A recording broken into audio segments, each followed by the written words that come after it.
Ini adalah sebuah kisah panjang tentang tetangga yang penuh dengan iri dan dengki, dan bagaimana sebuah peristiwa mengubah pandangannya.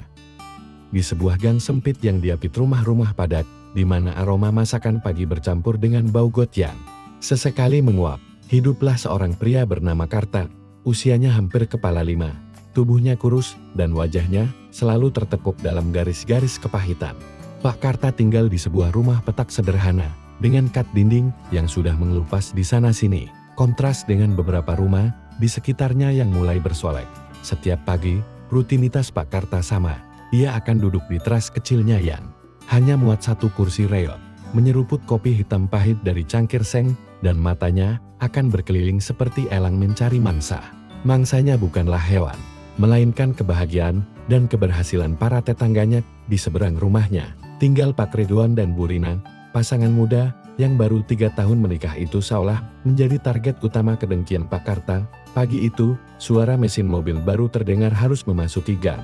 Sebuah mobil keluarga berwarna putih mengkilap berhenti tepat di depan rumah Pak Ridwan.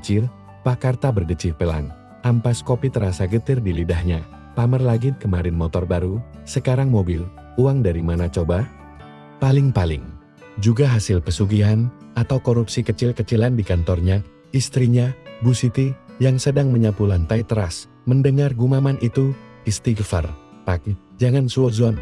Siapa tahu itu rezeki mereka yang halal.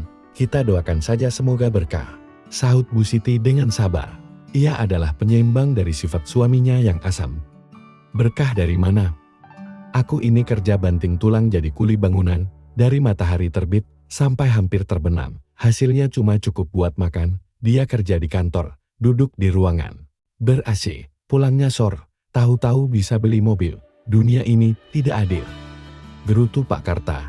Matanya masih menatap tajam ke arah mobil baru itu. Pak Ridwan keluar dari mobil, tersenyum ramah kepada siapa saja yang ia lihat. Pagi, Pak Karta. Sapanya, Pak Karta hanya membalas dengan dehaman singkat, lalu membuang muka. Ia melihat Bu Rina keluar dengan perut yang mulai membuncit. Tersenyum bahagia sambil mengelus perutnya. Hati Pak Karta semakin panas. Anaknya, Budi, sudah kelas 3 SMA dan ia pusing memikirkan biaya kuliah. Sementara tetangganya itu akan segera punya anak dengan jaminan masa depan yang cerah. Lihat itu, Bung, sebentar lagi punya anak. Nanti anaknya sekolah di tempat mahal, pakai baju bagus, mainannya impor. Sementara Budi, sepatunya saja sudah jebol. Minta ganti dari bulan lalu, belum bapak belikan. Lanjutnya, seolah menyalahkan dunia atas nasibnya, Bu Siti menghela napas panjang. Rezeki itu sudah diatur. Pak, iri hati itu tidak akan menambah rezeki kita, malah membakar amal kita. Tapi nasihat istrinya bagai angin lalu. Bagi Pak Karta, hidup adalah sebuah kompetisi yang ia rasa sudah kalah bahkan sebelum dimulai. Ia membangun dinding kaca di sekelilingnya. Dari dalam, ia bisa melihat dengan jelas semua kemewahan dan kebahagiaan orang lain. Tetapi dinding itu juga yang mengurungnya dalam kepahitan dan rasa tidak mampu. Beberapa minggu kemudian, kabar gembira lain datang dari rumah di ujung gang. Anak Pak Haji Saleh, seorang pemuda pendiam bernama Amir, diterima di sebuah universitas negeri ternama melalui jalur beasiswa penuh. Seluruh gang ikut berbahagia. Pak Haji Saleh, seorang pedagang kelontong yang sukses tapi tetap rendah hati, mengadakan syukuran kecil-kecilan. Pak Karta datang ke syukuran itu, bukan karena ikut senang, tapi karena tidak enak hati jika tidak datang.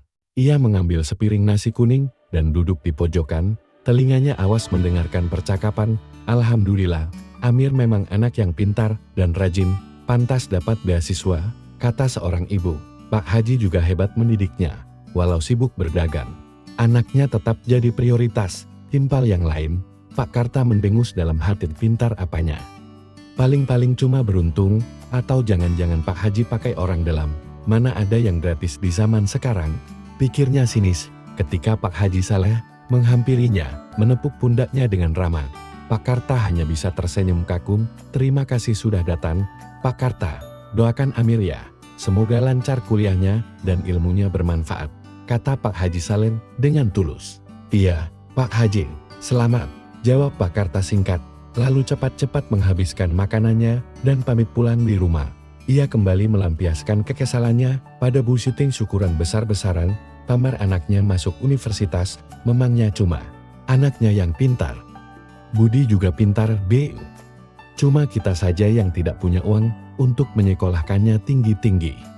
Budi, yang kebetulan mendengar percakapan itu dari kamarnya, merasa hatinya mencelos, beban di pundaknya terasa semakin berat. Ia tahu betul bagaimana ayahnya, tapi ia tak punya daya untuk mengubahnya. Kedengkian Pak Karta tidak berhenti di situ. Ketika ia melihat Bu Rina belanja sayur online dan diantar kurir, ia akan bergumam, dasar pemalas, ke pasar saja tidak mau. Ketika ia melihat rumah Pak RT dicat ulang, ia akan berkata pada teman-temannya di pangkalan ojek, pasti pakai uang kas RT itu. Setiap keberhasilan kecil orang lain adalah sebuah tusukan besar bagi harga dirinya. Ia tidak pernah melihat kerja keras di balik kesuksesan itu. Ia hanya melihat hasil akhirnya dan menyimpulkan semuanya dengan satu kata, keberuntungan, atau lebih buruk lagi, kecurangan. Hingga suatu malam, takdir memutuskan untuk merobohkan dinding kaca yang dibangun Pak Karta. Malam itu hujan turun sangat deras, disertai angin kencang. Sekitar pukul 2 dini hari, Budi tiba-tiba mengerang kesakitan di kamarnya.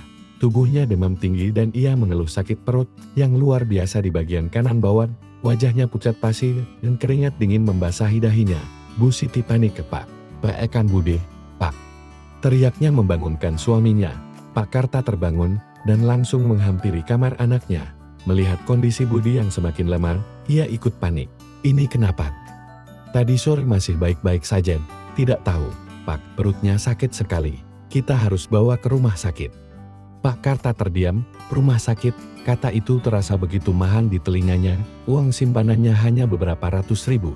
Tidak akan cukup bahkan untuk biaya pendaftaran darurat. Di tengah kepanikannya, otaknya buntu. Ia hanya bisa mondar-mandir di ruangan sempit itu. Tangannya memijat kening. Bagaimana kita membawanya, Pak? Hujan deras begini, ojek juga tidak ada. Isak Bu Siti. Air matanya mulai mengalir. Pak Karta merasa dunianya runtuh. Semua kepahitan dan kesombongannya lenyap seketika, digantikan oleh rasa takut dan tidak berdaya yang luar biasa. Anaknya terbaring kesakitan, dan ia, sebagai seorang ayah, tidak bisa berbuat apa-apa. Dalam keputusasanya, Bu Siti mengambil tindakan. Tanpa berkata apa-apa lagi pada suaminya, ia meraih payung rusak, menerobos hujan lebat, dan berlari ke rumah. Seberang, ia mengetuk pintu rumah Pak Ridwan dengan keras. Pak Ridwan, Bu Rina, tolong. Tak lama, lampu teras menyala, dan Pak Ridwan membuka pintu dengan wajah khawatir. Ada apa, Bu Siti? Malam-malam begini? Anak saya, Budi, dia sakit parah, kami harus membawanya ke rumah sakit. Tapi Bu Siti tidak sanggup melanjutkan kalimatnya, isak tangisnya semakin menjadi. Tanpa banyak bertanya, Pak Ridwan langsung beraksi. Tunggu sebentar, Bu. Ia masuk ke dalam, mengambil kunci mobil dan jaket. Bu Rina menyusul di belakangnya. Wajahnya juga tampak cemas. Mas, aku ikut, kata Bu Rina. Kamu di rumah saja, jaga diri. Biar aku yang antar Bu Siti, jawab Pak Ridwan tegas, namun lembut. Dalam hitungan menit, mobil putih mengkilap yang selalu dicibir oleh Pak Karta kini sudah terparkir di depan rumahnya. Pak Ridwan turun dan membantu Pak Karta memapah Budi yang sudah setengah sadar masuk ke dalam mobil. Selama perjalanan menuju rumah sakit, Pak Karta hanya bisa terdiam di kursi depan. Ia melirik Pak Ridwan yang fokus menyetir, menembus hujan dan genangan air. Tidak ada raut kesal atau terpaksa di wajah tetangganya itu, yang ada hanya ketulusan dan kekhawatiran. Lidah Pak Karta terasa keluh. Kata-kata sinis yang biasa ia lontarkan kini terasa seperti bumerang yang menghantam wajahnya sendiri. Di rumah sakit, Budi langsung ditangani di UGD. Dokter mengatakan Budi mengalami usus buntu akut dan harus segera dioperasi. Biayanya sebuah angka yang membuat lutut Pak Karta lemas. Pak Ridwan yang masih setia menunggu, menepuk pundak Pak Karta. Pak, jangan khawatir soal biaya dulu, yang penting Budi selamat ini. Pakai uang saya dulu untuk deposit operasinya. Ia menyodorkan kartu ATM-nya. Pak Karta menatap kartu itu, lalu menatap wajah Pak Ridwan. Matanya berkaca-kaca jajangan. Pak, sayang, saya tidak bisa, sudah, Pak. Anggap saja pinjaman. Nanti kalau Bapak sudah ada rezeki, baru diganti. Keselamatan Budi nomor 1, kata Pak Ridwan sambil menekan kartu itu ke telapak tangan Pak Karta. Saat Pak Karta mengurus administrasi, ia melihat satu sosok lagi datang dengan tergesa-gesa, bajunya sedikit basah. Pak Haji Saleh. Rupanya Bu Siti juga sempat memberinya kabar. Bagaimana keadaan Bude, Pak Karta? Tanya Pak Haji dengan napas terangan. Pak Karta hanya bisa menceritakan dengan suara bergetar, tanpa diduga. Pak Haji Saleh merogoh sakunya, mengeluarkan sebuah amplop tebal, dan memberikannya pada Pak Karta. Ini ada sedikit rezeki, Pak, pakai untuk biaya rumah sakit. Tidak usah dipikirkan untuk mengembalikannya. Anggap saja ini sedekah untuk kesembuhan Bude. Kita semua ini saudara, ujar Pak Haji tulus. Malam itu, di koridor rumah sakit yang dingin dan berbau disinfektan, Pak Karta menangis sesenggukan. Bukan karena sedih, tapi karena malu dan terharu. Dinding kaca yang selama ini ia bangun di sekelilingnya pecah berkeping-keping. Orang-orang yang selama ini ia cibir, yang kesuksesannya ia anggap sebagai sebuah ancaman, justru mereka layan.